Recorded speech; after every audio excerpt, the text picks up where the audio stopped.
welcome to my channel. So today we will talk about National Medical Commission and next exam.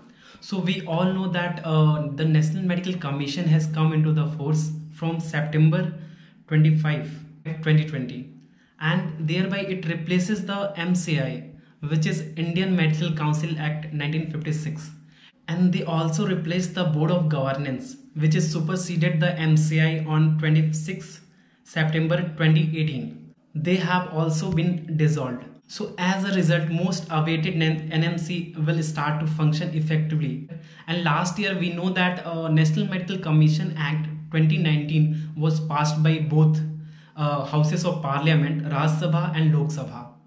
Okay, so now friends, we will talk about members of NMC. Dr. Suresh Chandra Sharma, who is the HOD of ENT AIIMS Delhi, has appointed the chairman of NMC for 3 years, and Dr. Rakesh Kumar Vats, and he is appointed secretary of NMC for 3 years. Okay, and there is total 33 members in this commission. In that, 11 is full-time members and 22 are part-time members, which is going to be appointed by the government of India. So friends, you will ask about the transparency of NMC. So in this case, the all member will have to declare their asset at the time of joining the NMC. Along with, they will declare their professional and commercial engagement involvement. Okay, so this will make the NMC more transparent. So the NMC will frame the policies and coordinate the activity of 4 autonomous boards, and each autonomous boards will have consist of 1 president and 4 members. Okay, so and these all members is going to be appointed by the central government. So these boards are Undergraduate Medical Education Board, PG Medical Education Board, and Medical Assessment and Rating Board. So friends, UG MAB and PG MAB means Undergraduate Medical Education Board and Post Graduation Medical Education Board will be responsible for the formulating the standard, curriculum and guidelines at the undergraduate and post graduation level. Okay, and Medical Assessment and Rating Board, so it is also grant permission for the establishing a new medical college, any kind of starting any post graduation course, any kind of increased number of seats. Okay, so friend, last one is Ethics and Medical Registration Board. So this will maintain a national register of all the licensed medical practitioner, and only those included in the register will be allowed to practice medicine in India. Okay, so the board will also maintain a separate national register for community health providers also. Okay, so friends, you will ask me about what is the purpose of NMC Act.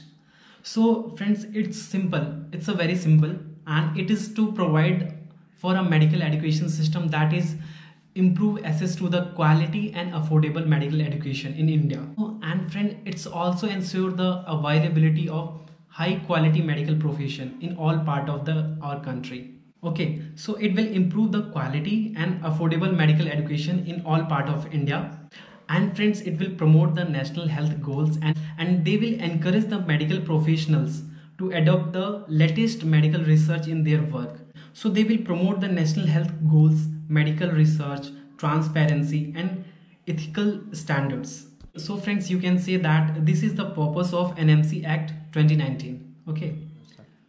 So friends, what is the function of NMC? So it will going to frame the policies for the regulating medical institution and medical professionals, and it is also going to assess the requirement of healthcare related human resources and infrastructure, and the most important is it will determine the fee, like it will frame the guidelines for determination of fee for up to 50% of the seats in private medical institution and deemed university.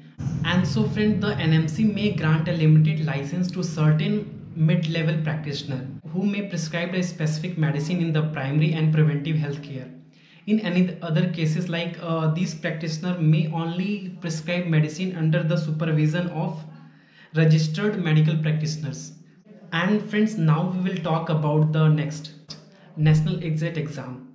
And friend, under the NMC Act, the final year examination has been converted into national wide exit exam, which is called as National Exit Examination. And this single examination will grant a license to practice medicine in India, and it will also give an MBBS degree to students. It will also entrance to postgraduate courses, okay, like MD, MS and diploma courses. And there is a provision for common counseling for entrance to PG courses, and student will be able to get admission to seats in all medical colleges and institute of like national important like AIIMS, PGI Chandigarh and JIPMER through a single counseling process. Okay. And friend, I want to share with you an outstanding feature of National Medical Commission Act. It provides for the regulation of fees and all other charges in 50% seats in private colleges as well as deemed universities. So there was no provision to regulate fee in the Indian Medical Council Act 1956. So nearly 50% of the total MBBS seat in the country are in the government college, and which have nominal fee or regional or affordable fee, we can say. And of the remaining seats, 50% would be the regulated by NMC. So this means almost 75% of total medical seats in our country is available at the reasonable fee. So now friend, we will talk about next exam, and it is 3-day exam. Okay, so on day 1 we have medicine and its allied subject like Dharma and psyche, and we will have 120 question from this. And then after interval we are having second half, in that pediatrics, and we are having 60 questions. So total in day 1 exam we will have 180 questions. Like that on day 2 we will have 180 question, and day 3 we will have 180 question. Okay, first half 120 question each, and second half 60 question. Like that on day 3 we will have obs and gynae and allied subject 120 question and of the 60 question. So total will be 180, 180 and 180, 3-day exam. So if I will calculate this 180 total, so I will get 540 MCQ. So in 540 MCQ there will be a 10% MCQ which is from the basic applied sciences like anatomy, biochemistry, physiology, micropatho, pharma, and 10% from the community medicine, which is PSM, preventive and social medicine. Okay, and what is the pattern of this 540 MCQ? So there will be 60% problem solving and 30% like comprehensive and analysis based question, and 10% will be recall based question. Okay, so guys, if you like this video then please give a thumbs up, and if you haven't subscribed to my channel then please subscribe to my channel. And if you have any query then please comment in comment box. Yeah, you can message me on Instagram and Facebook. And thank you so much guys for watching my video. See you in next video.